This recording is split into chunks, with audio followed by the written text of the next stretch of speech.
Good morning दोस्तों, मैं जयपाल आपके अपने डीआर कोचिंग क्लासेज में स्वागत करता हूं।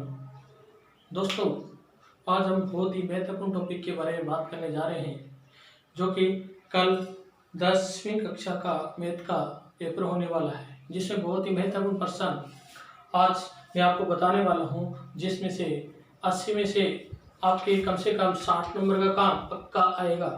दोस्तों, इस वीडियो को पूरा और एंड तक जरूर देखें। दोस्तों, हम बात करते हैं पार्ट ए की। पार्ट ए में कुल 10 प्रश्न पूछे जाते हैं और 10 प्रश्न कौन सी एक्सरसाइज से किस पर आधारित प्रश्न होंगे उसके बारे में चर्चा करते हैं। पहला जो प्रश्न आएगा वो आएगा आपका पहली एक्सरसाइज से सूत्र एकाधिक पूर्वेण या एक निम्न पूर्वेण द्वारा गुणनफल ज्ञात करना। दोस्तों, सूत्र एकाधिक या एक निम्न पूर्वेण द्वारा गुणा कैसे करते हैं। देखिए, जैसे मान लो आपको संख्या दी जाएगी 54 को 56 से गुणा कीजिए एकाधिक पूर्वेण द्वारा, तो 54 और 56 दोनों में ही पहले अंक 5-5 समान है, दूसरे अंकों का जोड़ 10 हो रहा हो या 100 हो रहा हो या फिर 1000 हो रहा हो, तब ऐसा कर सकते हैं। तो अपने को क्या करना है कि 5 को 6 से गुणा करना है, ऑब्लिक 4 को 6 से करना है, 5 को एक अधिक करके एक बढ़ा करके गुणा करना होता है। तो 5 को 6 से गुणा करेंगे, कितना आएगा 5 छके 30, ऑब्लिक 4 को 6 से गुणा 24। अब एक साथ लिख देंगे तो ये उत्तर हो जाएगा 3024।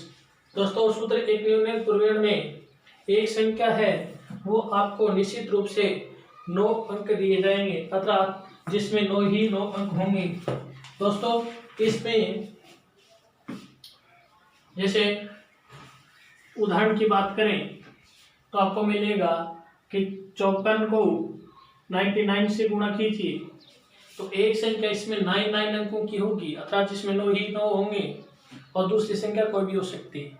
आपको इस संख्या में से एक कम करना, एक न्यून यानी एक कम करना है। 54 माइनस 1 ऑब्लिक 99 माइनस यहाँ जितने भी बच गए उस वो घटा देंगे।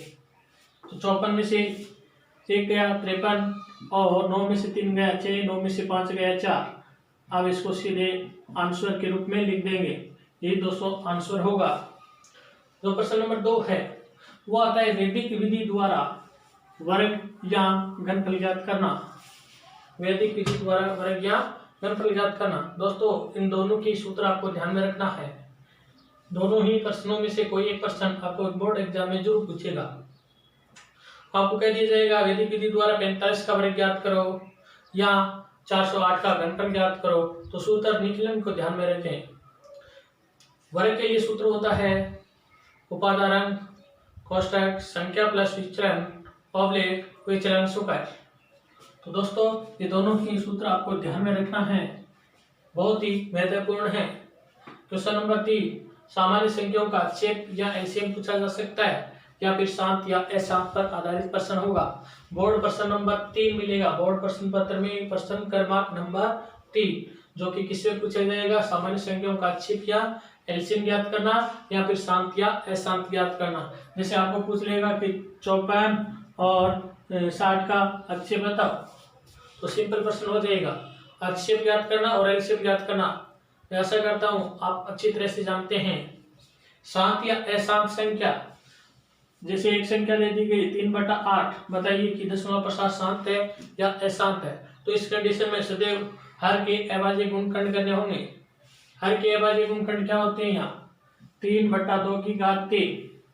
तो हर के अभाज्य गुणनखंड में 2 या 5 के अभाज्य गुणनखंड हो तब तो वह संख्या शांत होगी, अन्यथा अशांत होगी। तो दोस्तों, यहाँ सिर्फ 2 के ही अभाज्य गुणनखंड है, इसलिए ये संख्याएं शांत दशमलव प्रसार है। इसका प्रसार क्या है, शांत दशमलव प्रसार है। दोस्तों, जो क्वेश्चन नंबर 4 मिलेगा वो आपको मिलेगा एक्सरसाइज नंबर 6 से। त्रिकोणमितीय अनुपात 0-30 डिग्री 60 डिग्री 90 डिग्री पर आधारित प्रश्न हो सकता है।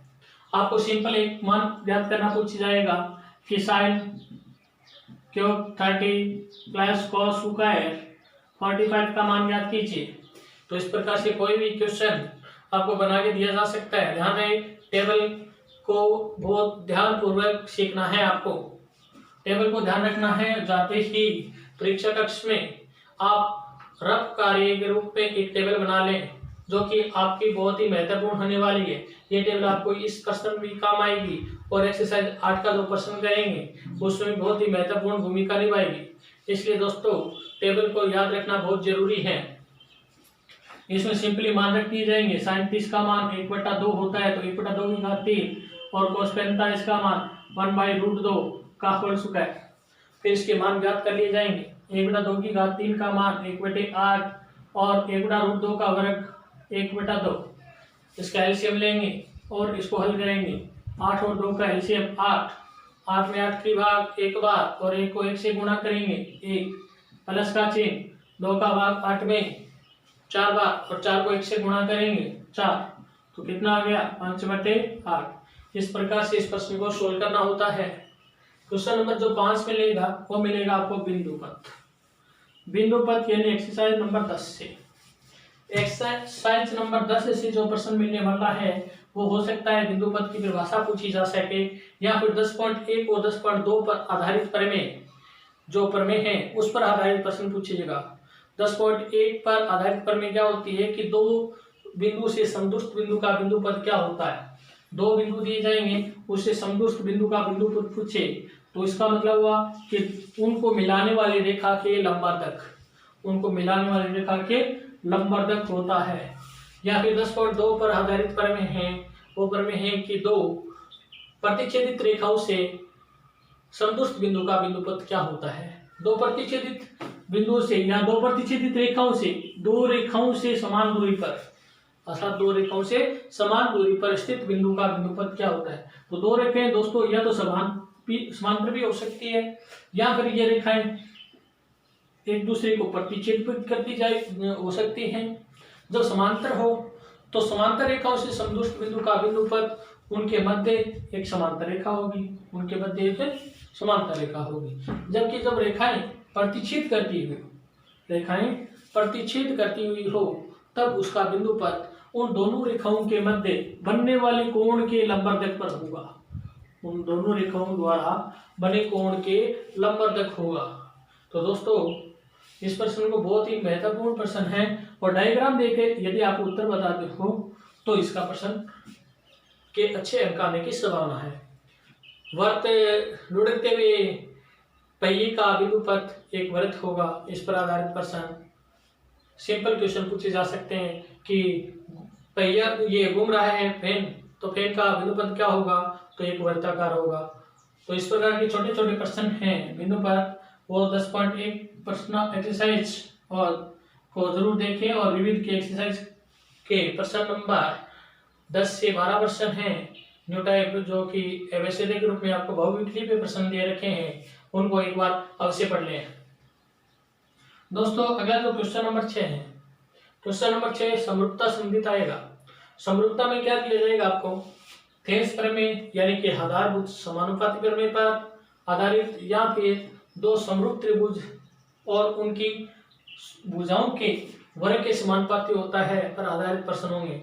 अर्थात दो समरूप त्रिभुज होते हैं तो दो समरूप त्रिभुज का क्षेत्रफल उनकी भुजाओं के वर्ग के समानुपाती होता है। तो ये दोनों प्रमेय भी बहुत ही महत्वपूर्ण हैं जो कि आपको 6 नंबर की पूछी जा सकती हैं। बहुत ज्यादा महत्वपूर्ण है दोस्तों और दोनों ही पर आधारित प्रश्न भी आता है। कैसे प्रश्न आते हैं जैसे थेस प्रमेय का प्रश्न दे दिया जाए, एक त्रिभुज देगा और एक भुजा इसके समांतर दे देगा। जैसे एबीसी त्रिभुज है, एबीसी में डीई भुजा है एबीसी के समांतर है। इसका मान एडी का मान 2 दे दिया, इसका मान 3 दे दिया, इसका मान 4 दे दिया, इसका मान पूछ लिया कि बताइए इसका मान क्या होगा, इसी का मान क्या होगा। तो आपको क्या ज्ञात करना होता है, आधारभूत समानुपाती प्रमेय लगानी होती है जिसमें होता है कि भुजाओं का जो अनुपात है यानी कि समांतर भुजा जहां भी काट रही है उनके द्वारा दो अनुपात बन गए कि एडी बटा बीडी और ये एई अपॉन इसी में विभाजित कर रही है। तो हमें कैसे लिखना होगा, इसको इस प्रकार से सोल्व करेंगे कि आधारभूत समानुपाती प्रमेय से एडी अपॉन बीडी बराबर ए अपॉन इसी। तो एडी का मान कितना है 2/3 और इसका कितना है 4/x मान लेते हैं। तो x गुणा कीजिए 2x बराबर 12x की वैल्यू कितनी आ जाएगी 6। तो इस प्रकार से दोस्तों इसके मान ज्ञात करने होते हैं। यानी कि 11.2 एक्सरसाइज का पहला क्वेश्चन इसी पर आधारित होगा और 11.4 के एक्सरसाइज के कुछ ही प्रश्न आधारभूत समानुपाती प्रमेय के आधारित जो दूसरी प्रमेय दे रखे आपको दो समरूप त्रिभुजों के क्षेत्रफल पर आधारित उनके प्रश्न हैं, तो उनका अभ्यास जरूर करें। क्वेश्चन नंबर जो 7 है, क्वेश्चन नंबर जो 7 है वह होगा दोस्तों वृत्त से संबंधित। इसमें आपको एक वृत्त की त्रिज्या पूछी जा सकती है, एकांतर वृत्तखंड में बने कोणों के बारे में पूछा जा सकता है, उस पर आधारित एक प्रश्न आता है दोस्तों। जिसे कि एक वृत्त की आपको कहा जाएगा कि एक वृत्त एक बिंदु से 5 सेमी की दूरी पर है, जबकि वृत्त की स्पर्शरेखा की लंबाई 8 सेमी है, तो वृत्त की त्रिज्या ज्ञात करो। वृत्त की त्रिज्या ज्ञात करो। यहाँ 4 सेमी है, वृत्त की स्पर्शरेखा की लंबाई 4 सेमी है, वृत्त की केंद्र से 5 सेमी दूर है, तो वृत्त की त्रिज्या ज्ञात करो। दोस्तों वृत्त की त्रिज्या और स्पर्शरेखा के बीच के कोण 90 डिग्री का होता है। कितने डिग्री का होता है? सदैव 90 डिग्री का। और इसमें पाइथागोरस प्रमेय का यूज लेना है। पाइथागोरस प्रमेय क्या होता है? ये कर्ण होगा फिर, और ये आधार, और ये क्या हो जाएगा? लंब हो जाएगा। कर्ण स्क्वायर बराबर आधार स्क्वायर प्लस लंब स्क्वायर। कर्ण की वैल्यू यहाँ पर 5 है, तो 5 का वर्ग बराबर आधार का मान त्रिज्या है तो a का वर्ग प्लस l 4 का वर्ग, तो 5 का वर्ग 25 में से 4 का वर्ग 16 घटा दिया जाएगा, तो कितना आ जाएगा दोस्तों? 9। 9 का वर्गमूल कितना होता है? 3, तो त्रिज्या आ जाएगी 3। आधार की वैल्यू कितनी आ जाएगी? 3 आ जाएगी, त्रिज्या हो जाएगी 3। दूसरा क्वेश्चन एकांतर वृत्तखंड में बना कोण पूछा जा सकता है, जिसमें आपको क्या कहा जाएगा कि इस प्रकार से एक डायग्राम देगा कि ये एक वृत्त है, इस पर एक ये स्पर्शरेखा है, और आपको ये कोण पूछ लिया जाएगा कि वृत्त की स्पर्शरेखा AB है, ये P बिंदु है, ये Q बिंदु है, और ये कोण आपको दे रखा है PR जीवा के साथ में 30 डिग्री का। तो आप कोण बताइए, कोण Q का मान क्या होगा? कोण Q की वैल्यू क्या होगी? एक्सरसाइज नंबर 13.2 का क्वेश्चन है दोस्तों, और इसमें जो प्रमेय है वो 13.4 एकांतर वृत्तखंड में बने कोण सदैव समान होते हैं पर आधारित प्रश्न होते हैं। तो ये 30 डिग्री का है, तो इसे जीवा के द्वारा एकांतर वृत्तखंड में बने कोण सदैव बराबर होते हैं। ये 30 का, तो ये भी 30 का हो जाएगा। तो इससे प्रश्न आपको पूछे जा सकते हैं, इन प्रश्नों पर ध्यान रखें। प्रश्न नंबर जो 8 है वह आएगा आपका प्रायिकता संबंधित। दोस्तों प्रायिकता पर आधारित जो प्रश्न ये क्वेश्चन नंबर 8 पूछा जाएगा वो एक सिंपल प्रश्न होगा। इस प्रश्न में या तो आपको कहा जा सकता है कि एक सिक्के को एक बार उछाला जाता है, चित्त आने की प्रायिकता ज्ञात करो। दोस्तों एक सिक्के को एक बार उछालना मतलब कुल परिणाम 2 होंगे, एक चित्त होगा और एक पट होगा। अनुकूल परिणाम चित्त पूछा जा रहा है तो 1 हो गया, पट पूछा जा रहा है तो भी 1 हो गया, तो प्रायिकता सदैव 1/2 आएगी। और जब एक पासे को एक बार उछालकर जब एक पासे को एक बार उछाला जाता है तो प्राप्त परिणामों में आपको प्रायिकता पूछ सकता है, या पूछ सकता है कि 2 से बड़ी संख्या की बताओ, क्या आपको पूछ सकता है अभाज्य संख्या की प्रायिकता बताओ, अभाज्य संख्या की, या फिर सम संख्या की पूछी जा सकता है, वो प्रायिकता होगा। और एक सिंपल प्रश्न पूछा जाएगा, जिसे पूछा जाएगा कि एक अभाज्य संख्या आने की प्रायिकता बताओ। तो अभाज्य संख्या एक सिक्के को एक ही बार उछाला जा मतलब एक पासे को एक बार उछाला जा रहा है तो उस पर 6 परिणाम आएंगे, 1 2 3 4 5 और 6। इनमें से अभाज्य संख्या पूछी जा रही है, तो अभाज्य संख्या 2 3 और 5 कितनी हो गई? 3। तो अनुकूल परिणाम हो जाएगा 3, टोटल परिणाम 6, तो इसकी प्रायिकता आ जाएगी 1/3। आपको सम संख्या पूछी जाएगी, तो सम संख्या 2 4 और 6 3 है, 3/6। विषम संख्या पूछी जाए तो भी 3 आएगी। तो अभाज्य संख्या, विषम संख्या और सम संख्या की प्रायिकता सदैव 1/3 होती है जब पासे को एक ही बार फेंका जाता है। और एक सिक्के को पूछा जा सकता है या एक पासे को, इस पर आधारित प्रश्नों की थोड़ी सी तैयारी करनी है, जो कि बहुत ही सिंपल प्रश्न है। क्वेश्चन नंबर जो 9 और 10 दोनों ही सड़क सुरक्षा पर आधारित है। प्रश्न नंबर 9 व 10 दोनों ही सड़क सुरक्षा पर आधारित है। दोनों ही छोटे छोटे प्रश्न पूछे जाते हैं दोस्तों। क्वेश्चन नंबर 9, आपको पीयूसी का नाम पूछा जा सकता है, फुल फॉर्म बताइए पीयूसी की, सीसीटीवी कैमरे की फुल फॉर्म क्या होती है, सीएनजी की, एलपीजी की, इनका पूरा नाम पूछा जा सकता है। तो सी पीयूसी पॉल्यूश मतलब क्या होता है, प्रदूषण नियंत्रण प्रमाण पत्र, CCTV close circuit television, CNG सैपीड़ित प्राकृतिक गैस, एलपीजी लिक्विड प्राकृतिक गैस यानी द्रवित पेट्रोलियम गैस। तो दोस्तों इनका पूरा नाम आपको ध्यान में रखना है और इससे आधारित छोटे छोटे प्रश्न आते हैं दो और कि रुकने की दूरी बताइए।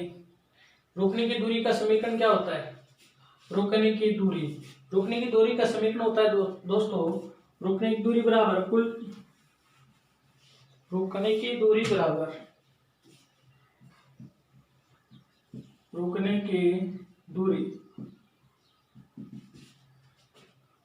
अवरोध दूरी प्लस प्रतिक्रिया दूरी, अवरोध दूरी प्लस प्रतिक्रिया दूरी,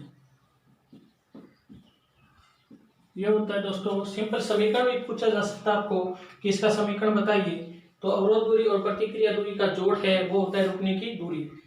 ऐसा प्रश्न भी पूछा जा चुका है, आपको अवरोध दूरी पूछी जा रही है, रुकने की दूरी दे रखी है, प्रतिक्रिया दूरी दे रखी है, तो आपको क्या करना है, अवरोध दूरी बराबर हो जाएगा रुकने की दूरी माइनस प्रतिक्रिया दूरी, इसका पक्षांतरण कर देंगे और कुल रुकने की दूरी दे रखी हो तब यहाँ पर प्रतिक्रिया दूरी इंटू पीछे करने की दूरी। कुल रुकने की दूरी आपको पूछ ली जाए कि कुल रुकने की दूरी बताइए, तो कुल रुकने की दूरी का समीकरण प्रतिक्रिया दूरी इंटू पीछा करने की दूरी होती है, पीछा करने की दूरी। दोस्तों इन दोनों ही सूत्रों को ध्यान रखना है, दोनों ही सिंपल प्रश्न हैं, छोटे छोटे प्रश्न हैं, दोनों ही आ सकते हैं। और जो 10वां प्रश्न है इन्हीं पर आधारित होगा, एक इनमें से पूछा जा सकता है और एक दूसरा इनमें से कि समांतर श्रेणी पर आधारित प्रश्न हो सकता है, जैसे कि धीरज पहली दूसरी तीसरी सिग्नल लाइट को क्रमशः 3, 5, 7, 9 सेकंड में पार करता है, बताइए 15वीं सिग्नल लाइट को कितने सेकंड में पार करेगा। तो यहाँ पर nवां पद ज्ञात करना होता है कि कौन सा पद, nवां पद पूछा जाता है कि उन्होंने 15वीं सिग्नल लाइट को कितने सेकंड में पार किया है, तो ये n का मान ज्ञात करेंगे। दोस्तों ये आधारित हैं, छोटे छोटे प्रश्न हैं, 1 से 9 पहला खंड जो कि आपके 10 नंबर का आएगा, प्रत्येक प्रश्न 1-1 नंबर का होगा, बहुत ही महत्वपूर्ण है। अब क्वेश्चन नंबर बात करते हैं 11 से 15 खंड बी की। दोस्तों बात करते हैं पार्ट बी की। पार्ट बी में 5 प्रश्न आते हैं, प्रत्येक प्रश्न 2 अंक का होता है। दोस्तों पार्ट बी प्रश्न नंबर 11 से स्टार्ट होगा और 11 नंबर प्रश्न जो आपको मिलेगा वो आपको वैदिक गणित एक्सरसाइज का एक्सरसाइज नंबर 1.4 का क्वेश्चन हो सकता है। नई बुकों में 1.4 एक्सरसाइज नहीं है, इसलिए वे अपनी जो नई बुक है उसके उदाहरण देखें। उन उदाहरणों में एक प्रश्न आपको जरूर मिलेगा, सूत्र परावर्तन या सूत्र शून्य समय समुच्चय के द्वारा आपको मौखिक हल करने हैं। तो जो एक्सरसाइज 1.4 है उसके अंतिम जो प्रश्न है 17वां नंबर 18वां नंबर प्रश्न, उस पर विशेष ध्यान दें। 17, 18, 19, 20 चारों प्रश्न बहुत ही इंपॉर्टेंट प्रश्न हैं दोस्तों। उनमें से शायद एक प्रश्न आपको परीक्षा में देखने को मिले। क्वेश्चन नंबर जो 12 होगा वो होगा अप्रिमेय संख्या सिद्ध करना। अप्रिमेय संख्या सिद्ध करना कि आपको दे दिया जाएगा √5 एक अप्रिमेय संख्या है, सिद्ध कीजिए। √5 एक अप्रिमेय संख्या है, सिद्ध कीजिए, या 2√5 एक अप्रिमेय संख्या है, सिद्ध कीजिए। बहुत ही महत्वपूर्ण प्रश्न है दोस्तों। एक्सरसाइज 2.1 का प्रश्न नंबर 1, 3, 5 भी बहुत ही महत्वपूर्ण प्रश्न है, इन प्रश्न को भी बहुत जरूरी देखना होगा आपको। एक्सरसाइज 2.1 के 1, 3, 4 और 2.2 का क्वेश्चन नंबर 4, विविध नंबर एक्सरसाइज नंबर 2 है, उसका 14वां, 15वां और 18वां प्रश्न आवश्यक रूप से निकालिए। ये प्रश्न, इन प्रश्नों के अतिरिक्त कोई भी प्रश्न आपको बोर्ड एग्जाम में नहीं मिलेगा दोस्तों। तो जो ये प्रश्न लगा के आपको दिए हैं, इंपोर्टेंट क्वेश्चन दिए हैं, उन प्रश्न के अतिरिक्त आपको कोई भी प्रश्न बोर्ड एग्जाम में देखने को नहीं मिलेगा दोस्तों। इस प्रश्नों को एक बार जरूर देखिए। क्वेश्चन नंबर 13 क्षेत्रफल सममित आएगा जिसमें वृत्त की त्रिज्याखंड मतलब त्रिज्याखंड का क्षेत्रफल पूछा जा सकता है, लघु वर्गखंड का क्षेत्रफल पूछा जा सकता है, दीर्घ त्रिज्याखंड का क्षेत्रफल पूछा जा सकता है, लघु वृत्तखंड का क्षेत्रफल पूछा जा सकता है या दीर्घ वृत्तखंड का क्षेत्रफल पूछा जा सकता है। वृत्त की परिधि क्या होगी, त्रिज्या पूछी जा सकती है। सेकेंडरी वृत्तों का क्षेत्रफल हो सकता है। तो त्रिज्या खंड का क्षेत्रफल का सूत्र होता है दोस्तों पाई आर स्क्वायर थीटा बटा 360, जिसमें आपको त्रिज्या और कोण दिया जाएगा। दीर्घ त्रिज्या खंड की बात करें तो आपको जो ये थीटा एंगल कोण है, ये तो देखिए ये थीटा है, जिसमें ये त्रिज्याओं द्वारा, ये तो होता है लघु त्रिज्या खंड या त्रिज्या खंड कह सकते हैं सीधा। कौन सा होता है, त्रिज्या खंड। और ये होता है दीर्घ त्रिज्या खंड, दीर्घ त्रिज्या खंड।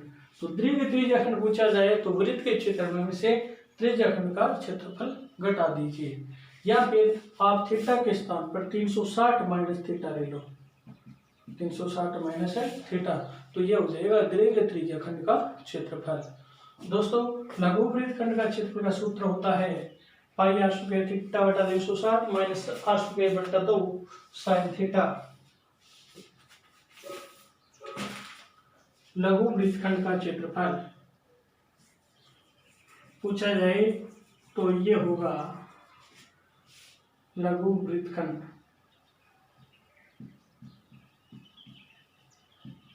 कि पाई आर स्क्वायर थीटा बटा 360 माइनस आर स्क्वायर बटा 2 साइन थीटा। यह होता है दोस्तों लघु वृत्तखंड का क्षेत्रफल का सूत्र। दोस्तों इसे एक्सरसाइज में लघु वृत्तखंड का क्षेत्रफल आपको थीटा इक्वल 120 डिग्री जो एग्जांपल दे रखा है वो बहुत ही महत्वपूर्ण प्रश्न है, उस प्रश्न को जरूर देखिए। और दीर्घ वृत्तखंड का पूछा जाए तो वृत्त के क्षेत्रफल में से घटा दीजिए।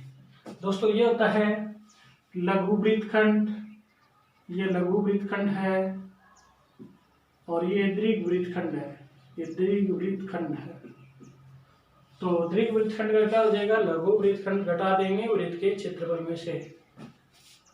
वृत्त की परिधि देखिए आपको त्रिज्या पूछी जा सकती है कि वृत्त की त्रिज्या 5 सेमी है। आपको इस प्रकार का क्वेश्चन भी देखने को मिल सकता है कि वृत्त की परिधि 22 सेमी हो, वृत्त की परिधि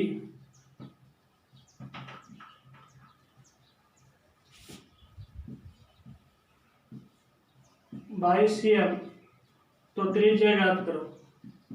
क्या ज्ञात करनी हो, त्रिज्या। तो ये प्रश्न बहुत ज्यादा महत्वपूर्ण है।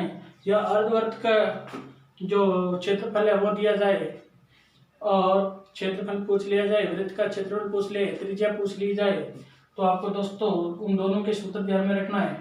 परिधि का सूत्र क्या होता है, 2 पाई आर इक्वल कितना रखना है आपको 22, और आर का मान कितना होता है 2। आर का मान ज्ञात करना आपको, पाई का मान 22/7 इंटू आर बराबर 22। आर इक्वल हो जाएगा 22 इंटू 7 बटा 2 गुणा 22। तो आर की वैल्यू आ जाएगी 7/2। त्रिज्या कितनी आ जाएगी 7/2। फिर इससे आपको जो पूछा जा रहा है क्षेत्रफल पूछा जा रहा है, तो क्षेत्रफल ज्ञात कर सकते हैं। एक्सरसाइज क्वेश्चन नंबर जो 14 होगा वो होगा क्षेत्रफल और आयतन पर आधारित। क्षेत्रफल और आयतन पर आधारित होगा। जैसे कि प्रश्न नंबर की बात करें अपन लोग, प्रश्न नंबर 14। दोस्तों 14 नंबर प्रश्न है क्षेत्रफल और आयतन संबंधित होगा। एक्सरसाइज 16.1 का आ सकता है 10वां 11वां और 12वां प्रश्न। 16.1 का 10वां 11वां और 12वां प्रश्न आपको क्षेत्रफल और आयतन वाले प्रश्नावली में क्वेश्चन नंबर 14 या 24 नंबर मिल सकता है। दोस्तों ये एक्सरसाइज 5 नंबर की आएगी। 16वीं एक्सरसाइज जिसमें 1 2 का और 1 3 नंबर का प्रश्न पूछा जाएगा। तो इन प्रश्न को विशेष ध्यान दें। 16.2 का प्रश्न नंबर 4 और 16.2 का क्वेश्चन नंबर आप 4 5 8 और 10 को ध्यानपूर्वक देखें। इन प्रश्नों को विशेष ध्यान दें, 4 5 और 8 और 10। 16.3 एक्सरसाइज का प्रश्न नंबर 11वां 12वां और 14वां। 16.4 का चौथा 7वां 10वां और 11वां प्रश्न बहुत ही महत्वपूर्ण प्रश्न है दोस्तों, परीक्षा की दृष्टि से बहुत ही महत्वपूर्ण है। ये 5 नंबर पक्के करने हैं, तो इन प्रश्नों को जरूर निकाल लीजिए, एक बार जरूर देखिए। परीक्षा देने जाने से पहले इन प्रश्नों को जरूर हल कीजिए। क्वेश्चन नंबर 15 जो कि सड़क सुरक्षा पर होगा। क्वेश्चन नंबर 15 सड़क सुरक्षा पर आधारित होगा और ये प्रश्न 2 नंबर का आएगा। सड़क सुरक्षा पर आधारित कैसा प्रश्न मिलेगा कि गति का तीसरा समीकरण पूछा जा सकता है कि गति के तीसरे समीकरण से टाइम का मान ज्ञात करना। जैसे आपको प्रश्न दे दिया जाए कि एक कार 50 किलोमीटर प्रति घंटा की गति से चलती है, यदि रुकने की दूरी 40 मीटर है। कार की चाल दे दी गई, कार की चाल, और चाल होती है यू, होती है प्रारंभिक। यू का मान दे रखा है आपको 50 किलोमीटर प्रति घंटा और 40 मीटर की दूरी में रोक ली जाती हैं। 40 मीटर तथा मंदन की रुकने की दूरी कितनी है? 40 मीटर। रुकने की दूरी 40 मीटर। मंदन की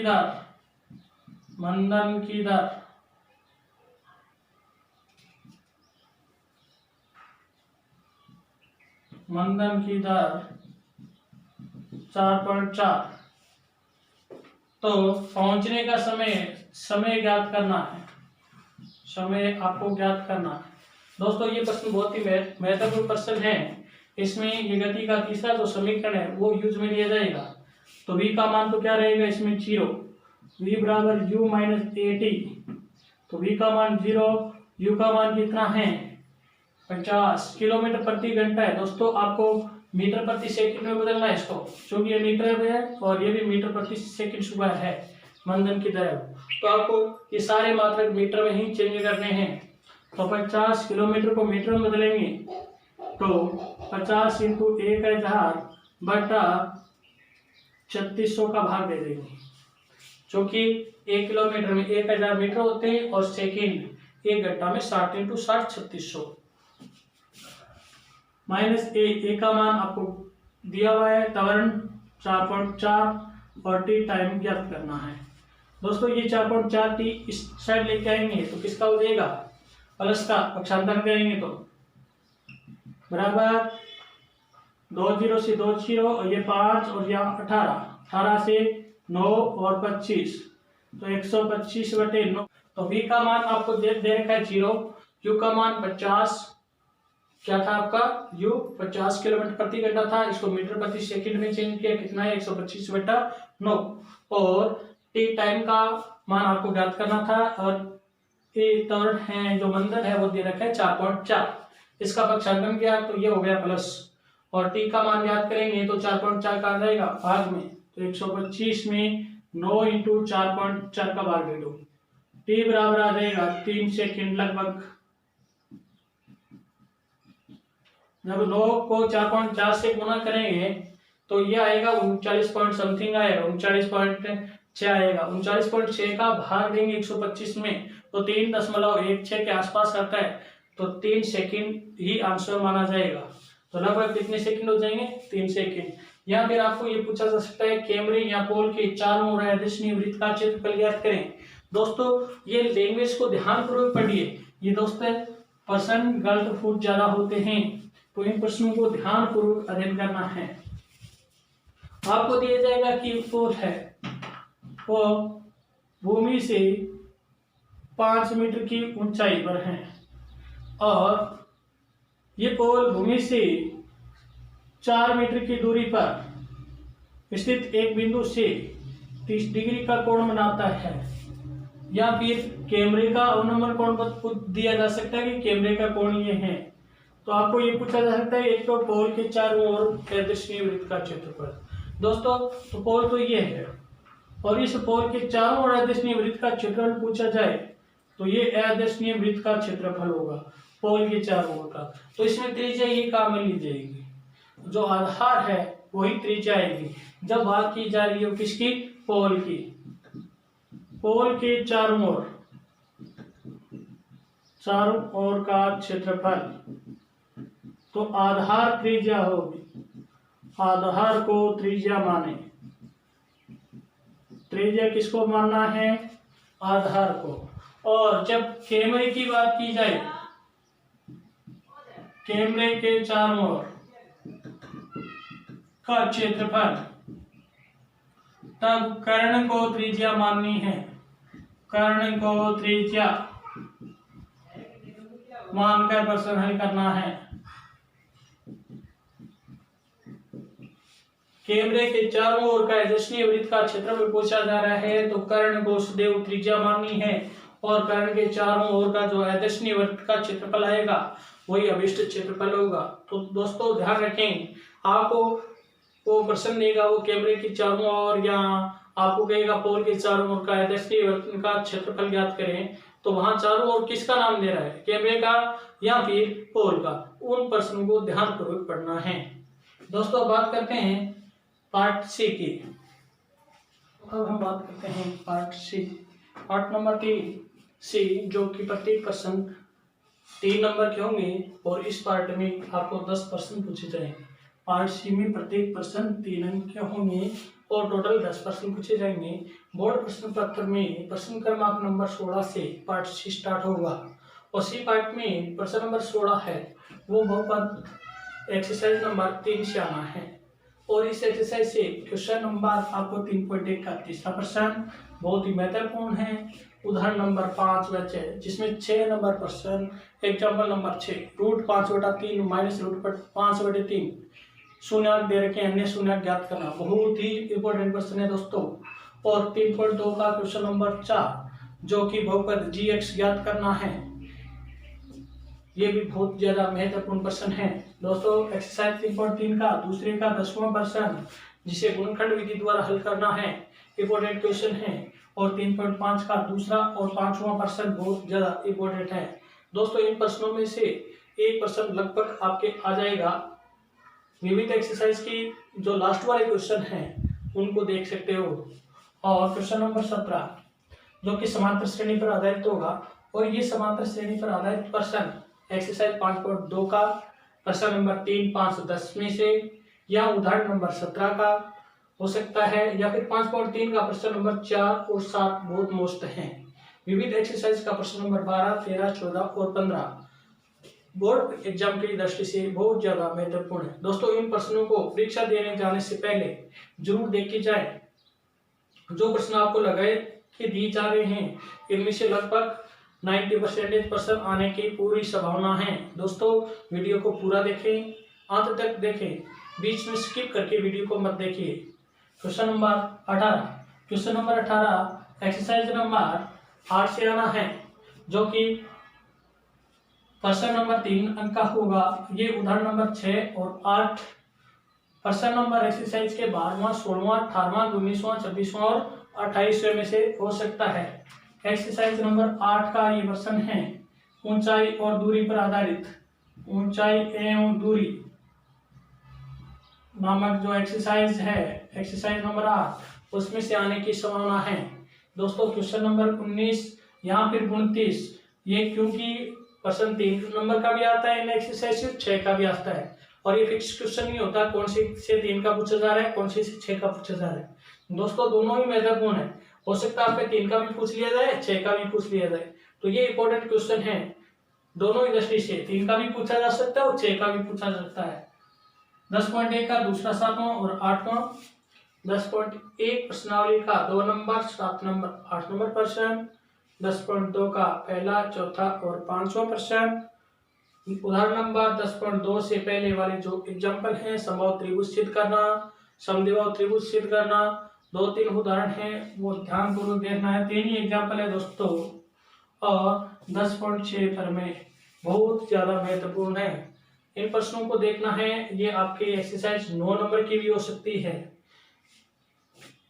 क्वेश्चन नंबर 20 है वो और 29वां प्रश्न इसमें भी पूछा जा सकता है। त्रिभुज की समरूपता एक्सरसाइज नंबर 11.2 का क्वेश्चन 6, 7, 8, 9, 10 बहुत ही अति महत्वपूर्ण प्रश्न है जो बोर्ड एग्जाम में पूछे भी जा चुके हैं।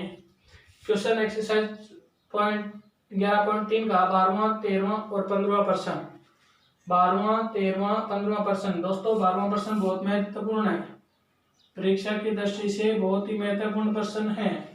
11.4 का तीसरा, चौथा और छठा, जिसमें छठा प्रश्न अति महत्वपूर्ण प्रश्न है। छठा प्रश्न बहुत ज्यादा महत्वपूर्ण है 11.4 का। और 11.4 से पहले जो एग्जाम्पल दे रखे हैं दोस्तों उन पर भी आपका फोकस होना चाहिए। और इसकी जो प्रमेय है वो मैं आपको पहले से बता चुका हूँ। आधारभूत समानुपाती प्रमेय और दो समरूप त्रिभुजों का क्षेत्रफल उनकी भुजा के वर्ग के समानुपाती होता है। उन प्रमेय को भी ध्यान में रखते हुए इस एक्सरसाइज की तैयारी कीजिए। क्वेश्चन नंबर जो 21 आएगा और 29 नंबर आएगा वो इन दोनों में से हो सकता है। 12.4 और 12.4 से पहले जो एग्जाम्पल है उनका भली भांति अध्ययन कीजिए। लगातार 2 से 3 वर्षों में यही क्वेश्चन पूछे जा रहे हैं। 12.2 का प्रश्न नंबर 26, 2, 6, 7, 8 और 10। 12.2 एक्सरसाइज का दूसरा, छठा, 7वां, 8वां और 10वां प्रश्न अति महत्वपूर्ण प्रश्न है। 12.3 एक्सरसाइज का 5वां, छठा और 9वां प्रश्न विविध एक्सरसाइज का 27 से 32 जो प्रश्न हैं। अंतिम वाले जो प्रश्न है बहुत ज्यादा महत्वपूर्ण है दोस्तों, और इनमें से प्रश्न पूछा जाएगा तो 6 नंबर से कम नहीं होगा, 6 नंबर का प्रश्न पूछा जाएगा। और 12.8 और 12.9 जो प्रमेय हैं उन प्रमेय को भी ध्यान में रखें। यहाँ पर एक चक्रीय चतुर्भुज के बहिष्कोणों को सिद्ध करना होगा और ये 12.8 प्रमेय है उनको भी ध्यान में रखें। 13.2 का चौथा जो प्रश्न है अति महत्वपूर्ण प्रश्न है। 13.2 का चौथा प्रश्न दोस्तों इनको ध्यान में रखते हुए तैयार कीजिए।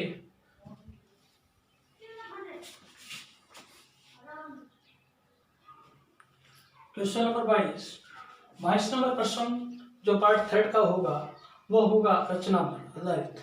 रचना पर आधारित होगा 14.1 एक्सरसाइज का 7वां, 8वां, 9वां या 10वां प्रश्न में से, या फिर दूसरा, तीसरा और छठे में से। ध्यान रहे इस एक्सरसाइज का जो सबसे ज्यादा महत्वपूर्ण प्रश्न है वो बनता है कि एक वृत्त खींचिए और वृत्त पर ऐसी स्पर्श रेखाओं की रचना कीजिए जो परस्पर 60 डिग्री, 45 डिग्री या फिर कुछ भी कहे कितने डिग्री पर झुकी हुई हो, कि स्पर्श रेखा परस्पर 45 डिग्री के कोण पर झुकी हुई हो। तो आपको इसमें से यहाँ पर ये दोनों कोण संपूरक होंगे और केंद्र पर कोण की रचना करनी होगी संपूरक कोणों की। यानी कि यहाँ 45 दे रखा है तो यहाँ पर आपको 135 डिग्री का कोण बनाना है, 135 डिग्री का कोण बनाना होगा।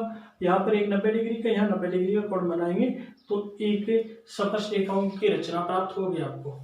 इस प्रकार का प्रश्न बहुत ज्यादा महत्वपूर्ण प्रश्न है तो इस पर फोकस कीजिए। क्वेश्चन नंबर जो 23 होगा वो होगा छायांकित भाग का क्षेत्रफल ज्ञात करना।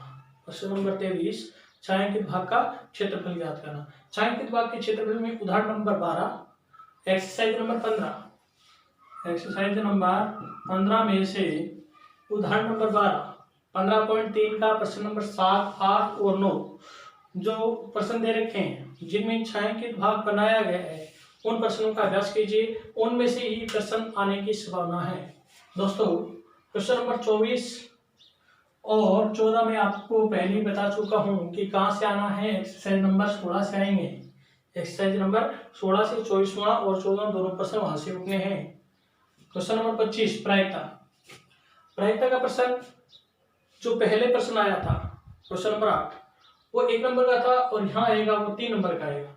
इसमें 2 पासों पर आधारित होगा, यानी 2 पासों को एक साथ फेंका जाता है। यहाँ एक स्लेटी रंग का है, एक गुलाबी रंग का, अलग अलग कलर का पासा दे सकता है, उस पर आधारित प्रश्न होगा। जैसे आपको पूछ लिया जाए दोनों से पासों पर अंकों का योग 7 आने की प्रायिकता, अंकों का योग 7 पूछ लिया जाए, दोनों पासों पर समान अंक पूछ लिया जाए, समान अंक आने की, अंकों का योग 7 आने की, अंकों का योग 7 या 9 जो भी दे, इस प्रकार का प्रश्न आपको मिलेगा वो किस में मिलेगा, प्रायिकता पर आधारित होगा। इसमें आपको दोस्तों कुल 36 परिणाम प्राप्त होंगे।